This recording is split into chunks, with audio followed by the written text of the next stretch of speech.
And I got into Park University in Missouri. I've actually never met anybody who has gone to Park University. I think it's a doorway on a prairie, actually. I graduated from Emerson, not easily, and I went to drama school. I had short, very, very, very short, about this tall, parents. They were from Germany. My father wanted me to take over the business, which was importing and exporting wood. I did not want to import or export wood. I wanted to be an actor. They wanted me to import and export wood. No. The only wood I was interested in was Hollywood. I was told I would never get there, but I never let the dream out of my mind. So the first thing I want to say to children that are in the, well, to anybody actually, that are here with us in the hall, you have greatness inside you. Because school is difficult, it has nothing to do with how brilliant you are. Because we might learn differently, it has nothing to do with defining you. You are defined by how you walk on this earth and what you do with your energy, with your imagination. So, I got into the Yale School of Drama. Forgot to tell you, my parents had an affectionate phrase for me growing up. They called me dummer Hund. For those of you who don't speak German, that means dumb dog. My parents had an affectionate phrase for me growing up. They called me dummer Hund. For those of you who don't speak German, that means dumb dog. Very supportive people. They were there for me at every moment. Dummer Hund got into Yale. Now, of course, you know, getting into the drama school is not the same thing as getting into the undergraduate school, but I got into Yale. I spent 3 years there. I was asked into the professional company. I made $173 a week doing what I dreamed of doing. I was now an actor in the repertory at Yale. Repertory means you rehearse a play in the afternoon and you do another play at night. Oh my God! This is great! Then I went to New York City after about a year and a half of being in the repertory theater, and I started doing commercials. Everybody at Yale said, I don't know how you can do commercials. They go against our aesthetic gray. The next question was, how do you get them? Because I was earning a living, I was working in front of a camera, and I was having a great time. So here it is. If you have something in your imagination, and it takes you in a direction that is not breaking the law, that is not hurting somebody, you listen to your instinct, because your tummy knows more than your brain. You know, you have something, you want to do it, you've put it off, and your brain is telling you, oh, well, it's too late, oh, well, it's too hard, oh, I guess I can't do that. Here it is. Your brain will try to talk you out of everything. Your tummy knows more than your brain. And I'll tell you something else I learned. You're scared, you have fear. The fear is worse than the reality. The fear of not doing what you want to do is worse than trying to do something you have on your mind. Make sense? Yeah, okay. So I did commercials, I made enough money, I went to California, September 18th, 2:45 in the afternoon, I landed in Los Angeles, American Airlines, but who remembers? I got the Mary Tyler Moore Show. Then I got a new show. Unbelievable. I had 6 lines.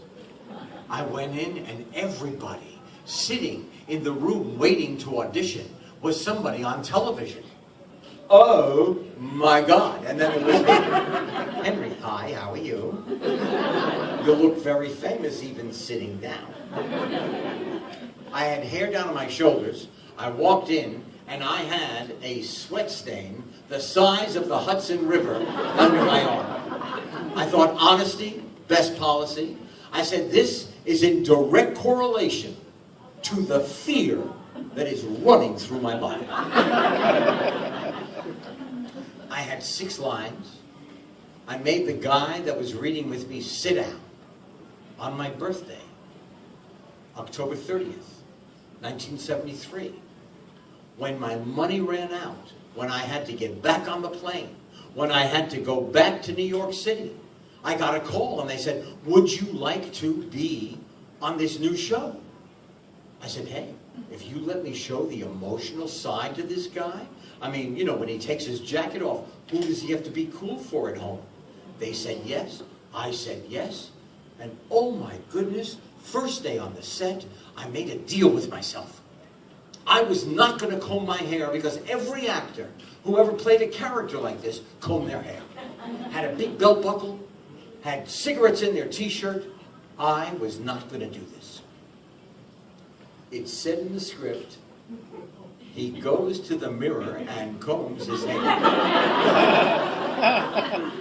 I said to the director, I am so sorry, but I made a deal with myself.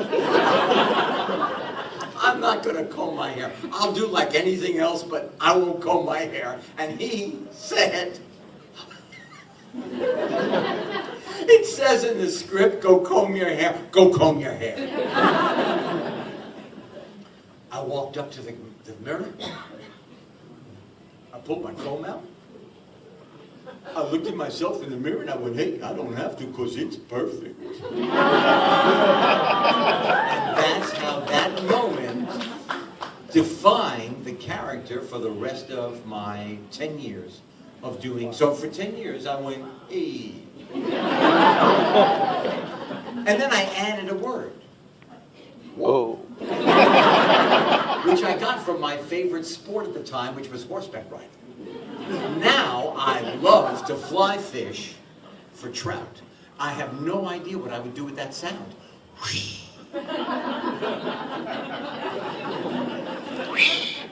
So then I had a lull in my acting career because everybody said, wow, we love him. He is so talented. But he was the Fonz. So I was typecast, you know, and I didn't act for about 8 years. And I then became a producer. We did MacGyver. I sold MacGyver to ABC, and now it is back on the air again for the 2nd year. Unbelievable. See, here it is. This is my mantra. If you will it, it is not a dream. If you will it without ambivalence, it is not a dream. I'm so far doing everything I set out to do, just putting one foot in front of the other. So now I'm sitting there, I'm producing, I'm not liking that too much, I'm not good at business. You know, I'm really loving the show, MacGyver. And somebody said, hey, why don't you write books about your learning challenges? We have 3 children, Jed, Zoe, and Max. Jed is now 45, he's an executive. Zoe is 36, she's a teacher, a mother of 3.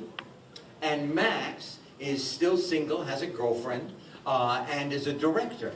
As a matter of fact, he has a movie that just came out called Flower with Zoe Deutsch. Really terrific. The kid told me at 10, I am going to direct. And he did. Unbelievable. So, he came running into the bathroom when he was like 5 years old. He said, Dad, I know that they make corn oil out of corn. How do they make baby oil? I said, I'm going to get back to you on that. Zoe was 5. She had a bunny she named Mister, because she was really good at names. And she had to feed the bunny and clean the cage. I thought it was really important for my children to have chores. My kids were great negotiators. I did their chores. Zoe came in. I said, Zoe, did you feed your bunny? She looked at my wife, Stacy, and said, why did you marry him? I can't listen to his voice anymore. I said, Zoe, when you talk like that, it hurts my feelings. She said, well, then don't listen to me. I'm just a kid. I don't know what I'm saying. She is still sassy at 36. Jed, he was studying the Native Americans, so we drove across Arizona in the 3rd grade. Jed was in the 3rd grade. He came into my life when he was 4. Now he's in the 3rd grade. And we're going to study the Hopi. He was studying the Hopi Nation. We went to visit them. The Fonz was respectful to Native Americans. In one episode, you cannot take a picture of the Hopi Nation in Arizona because they believe you're taking their soul. They let me get my camera because I was respectful to Native Americans as the Fonz in one episode. He had to write a report. He wrote 3 sentences. They were smudgy. He erased a hole right in the paper. I said everything to him that was said to me. I said, Jed, you're being lazy. You're not living up to your potential. Go back to your room. He couldn't write the report. So we had him tested. And everything that they said about Jed was true about me. And at 31, I found out I was not a dummerhund. I was not stupid. I was not lazy. I had something with a name. I had dyslexia. So when there was this lull in my acting career, somebody said, hey, why don't you write books for children? I said, because I believe I'm a dummerhund. If you say, even in joking to a child, oh, don't be a moron. Oh, you're silly. Oh, you're stupid. We hear everything you say. I believed it until like last Thursday. But I took a chance and I met Lynn Oliver. We had lunch. We created the character, Hank Zipser, over lunch. We sold 4 novels. We just finished our 32nd novel. Wow. Unbelievable. So I thought maybe this is the 2nd one I ever wrote. They were on the New York Times bestseller list. No, it's true. I amaze myself. I wake up in the morning, I'm combing my hair, I look in the mirror and I go, oh my God, there he is. So, can I read some to you? Sure. Okay. All right, let me put this back here. How am I doing so far? Is this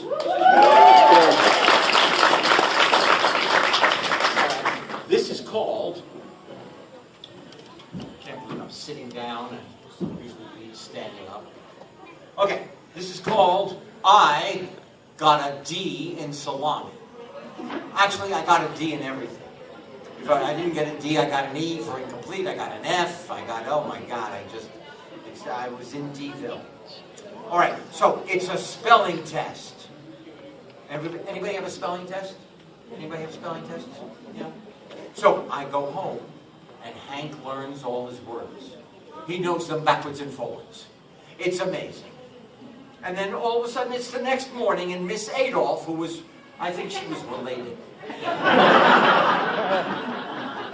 You know, it's funny because my father would say to me, why do you think I bought some business over here?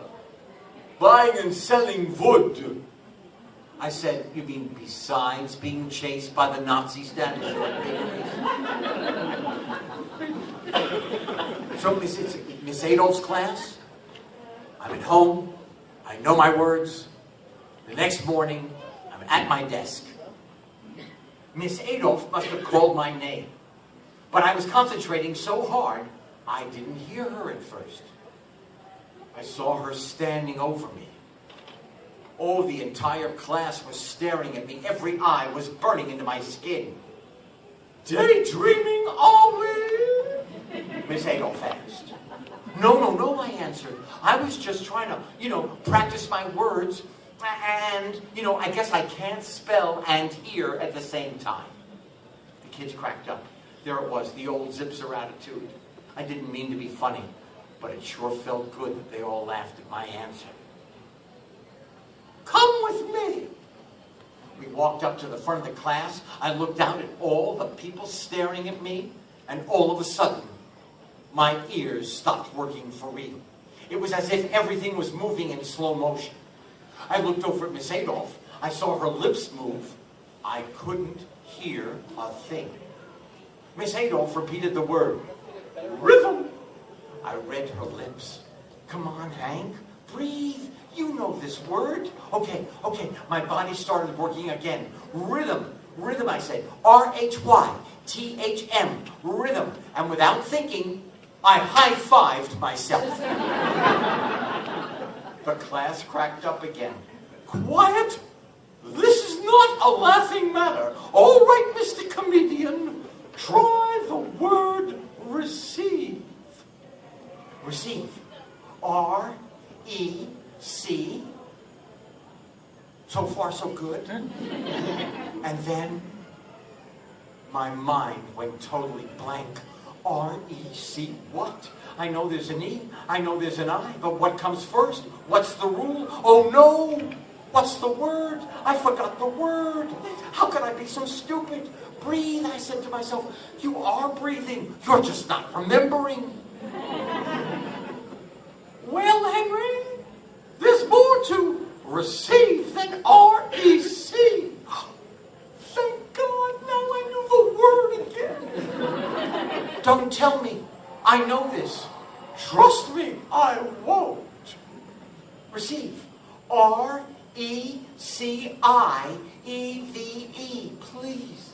Please let that be right. I thought you said you knew it. Last night, I knew every one of these words forwards and backwards. This morning, I lost them. From the time I left my apartment until the time I arrived in class, they must have fallen out of my head. Maybe I lost them on the street, or in the hallway, or in the stairwell coming up to the classroom. I started to hit my forehead. What are you doing, Henry? Miss Adolph, I think the words are holding on to the inside of my brain. I'm just trying to knock them into my mouth.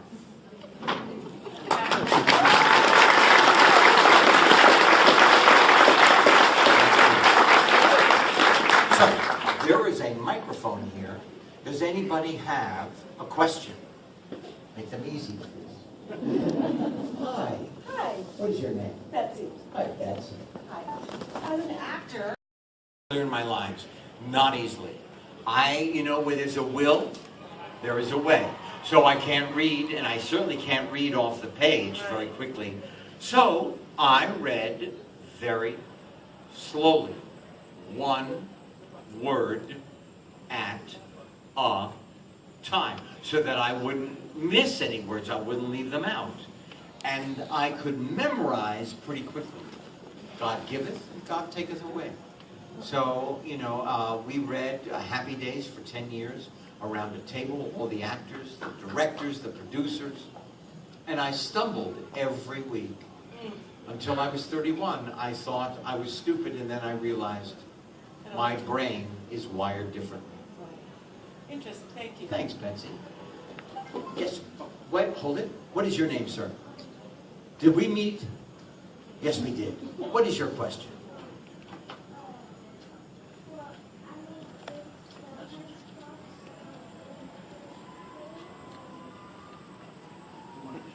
You wanted to show me, and let me tell you, I think that box is wonderful. I did not make anything that wonderful in my entire school career. As a matter of fact, the very first book I ever wrote was called Niagara Falls, or does it? I had to do a report on what I did last summer, except I couldn't write 5 paragraphs. It was like climbing Mount Everest naked. So I built Niagara Falls, except I built it out of cardboard. And when the water rushed over, it flooded the classroom. That is beautiful, Jacob. Thank you for showing. Sir. Clearly, you're brilliant. Well, Thank I you have for- to agree. Really, Well, the gentleman said clearly I'm brilliant, you know. of course. Thank you for really entertaining and informative talk. I appreciate Thanks. it. Outside of work, what is it that you're most proud of in your life? I am the most proud of these books outside of my family. We have 5 grandchildren, from 1 to 8. We got a new puppy last Saturday. Oh my God, her name is Sadie. She is a Labradoodle. I miss her so much. I'm going to see her tomorrow night. Sadie. I love to fly fish for trout. I thought I couldn't do it. Then I finally tried it. See, that's the thing. You don't know what you can accomplish until you try. Thank you, sir. What is your name? Hi, my name's Arnold. Hi, Arnold. You own a drive-in? I am. Arnold. To be honest, Happy Days was the first time I ever saw an Arnold on television, so that was cool. But you were pretty much the most famous person in America when you were Fonz. Yes. You mean not now? Not.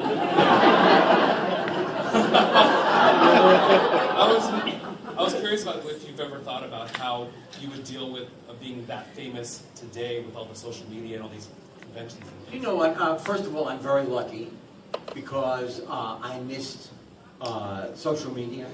I missed AIDS. You know, it just, no, really. I mean, I'm very, very lucky. You know, that I negotiated that. It's like putting a camel through the head of a needle, you know, the hole in a needle. I realized when I was, even at, when the Fonz started, I realized I hadn't grown an inch and I still couldn't do geometry. So that being famous had nothing to do really with me. It only had to do with an image other people had of me. So I hopefully could keep that same perspective even today. Thank you. Thank you. Thanks, Norman. Oh, repeat after me. Anybody have HBO? Anybody have HBO? For those of you who have HBO, those of you who don't get it, those of you who do get it, would you repeat after me? Barry. Barry. Barry. Tomorrow night. Tomorrow night. 10:30. You can TiVo it and watch it Monday. But it's my new show with Bill Hader from Saturday Night Live. And I need you to watch it. Then I need you to email every human being you know and love. Here's, unfortunately, I have psychic ability. I will know if you're not watching, Barry. You know, and I don't want any harm to come to you. When is it on? Tomorrow night? HBO? Thank you. Sir, what is your name? Hi. Did we meet before? Yes. It's nice to see you, Dylan. Nice to see you. Do you plan on doing another season of Better Late Than Never? You know, we had the greatest time traveling around the world. I ate live octopus, which was like a camel burger. I had a camel burger. I was a model for an art class. Because I was naked. Here's the funny thing, you know, Terry Bradshaw, 4-time Super Bowl winner. I sidled up to him when he was supposed to do a clay, clay image of me. I sidled up to him and all I heard was, back up.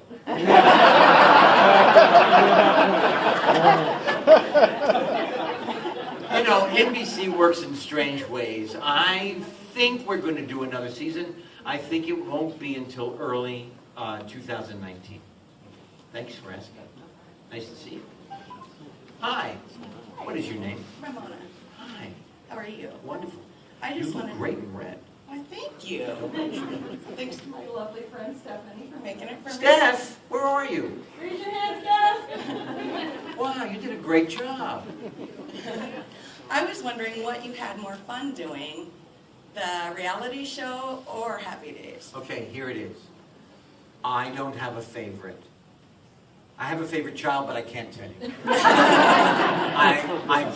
I love my work. So I loved being the Fonz.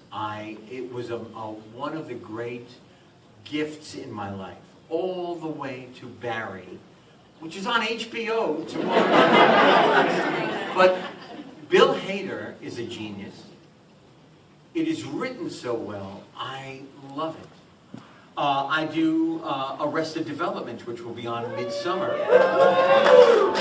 The man who wrote that is a genius, Mitch Hurwitz. Adam Sandler, I did 5 films with him, a genius. He is as goofy as his characters are. He is in control of every detail of the movies he makes. So I am a blessed human being, truly. Handsome but blessed. Shatner says, I like the color combination. And wants you to know what's on everything. George Foreman, an Olympic gold medal winner, a 2-time heavyweight champion of the world, is a brilliant napper. Thank you. What is your name, sir? Scott, How are you? good. And what is your question? If there was another season of Better Late Than Never, where would you choose to go? Do you know, I don't ask. Now, I am an executive producer of the show, but I never find out where we're going, and I never find out what we're doing, so that I'm as surprised as everybody else. But I would like to go to Africa.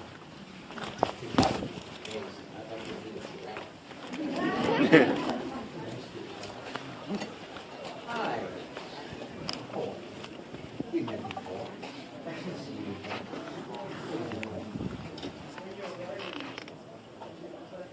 You know, for me, when I take notes and I go like 5 minutes later, I go back to my notes and I can't remember what I was trying to tell myself. What do you do? How do I write with dyslexia? I walk around the office, and my partner Lynn sits at the computer. I talk, she writes. She has an idea, I wait, she types. She reads it back to me, we argue over every word. Then she says I have driven her to drink, and she gets a Snapple.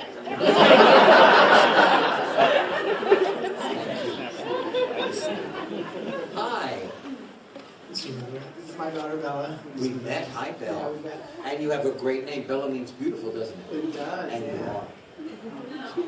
Well, I just want to say you meant so many things to generations of kids. Thank Myself, my daughter through DVD box sets, you know, and it just I go back to a story when my grandma would give me a hard time about saying cool.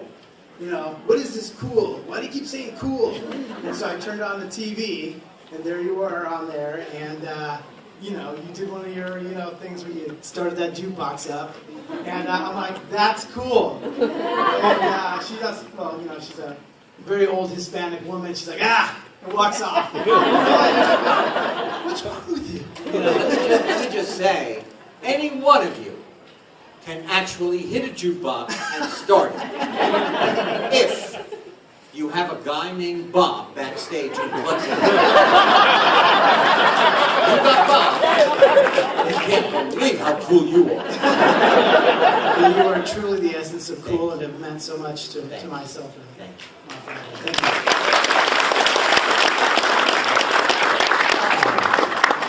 What is your name? James. Hi, James. What is your question? I was curious if there was ever a role that you took where you didn't feel super positive about the character, but it ended up developing into something you fell in love with. You know what? Every time I try out for a part, and I get it, I get very excited, and then I immediately drop to the bottom of the ocean thinking, I can't act anymore. I don't know how to do this. And then slowly but surely again, the fear, the anticipatory fear, is worse than the actual doing. Thank you. You know what? I'll take 3 more questions and then I guess everybody. Yes, sir. What is your name? Yeah, Daniel. Hi, Daniel. Hi. I saw an interview on YouTube a while ago about how with your dyslexia it was hard to drive the motorcycle and Yes. whatnot. I never have ridden a motorcycle. Really? That is completely a great actor. That is why I am one of the best on you. It was on a wooden platform with rubber wheels pulled by a truck. Except for the intro. The intro, I drove at 17 feet. But I am so dyslexic I could not figure it out. On Better Late Than Never this year in Marrakesh, I drove a moped, a Vespa. I hated every minute of it. I'm just not good at it. And I was wondering, since you produced MacGyver and there's mechanical inventions there, Yes. was there any? Can you explain any difficulties producing that show? No, because I did what I knew how to do, and the writers figured out all of the great MacGyverisms. You know, my favorite was that they shot his radiator, and it started to leak, and he dropped eggs into the radiator, and they hard boiled, and they filled up the holes. Yeah. Oh my God, was he cool? Thank you. Thank you.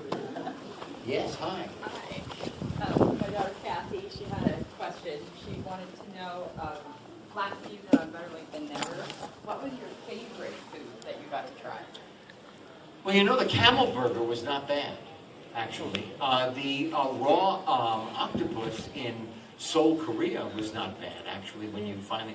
here's what you got to watch. The suction cups. Because, you know, I'm not kidding, you eat the little tentacle... Total off your cheek. But aside from that, with a little oil. She loves trying new things, so she always wants to know. I'm not the greatest eater. I like pizza. I like a great cheeseburger.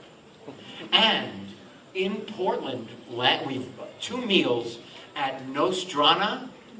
Nostrana, very small Italian restaurant. Sir, Hi. what is your name? Alex. Hi, Alex. How are you? Good.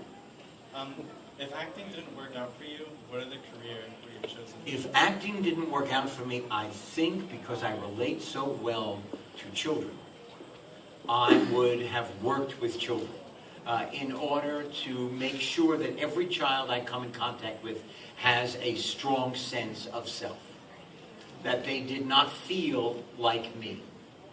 That they did not feel less than, stupid, that they can't accomplish. That's what I would have done. Thank you. Yeah. So, can I just say, thank you so much for spending this time with me. It was really a pleasure. I thought your questions were great. Your laughter sounds so wonderful to my soul. And I hope you have a most wonderful rest of your Comic-Con and your weekend. I will be at my table. Thank you.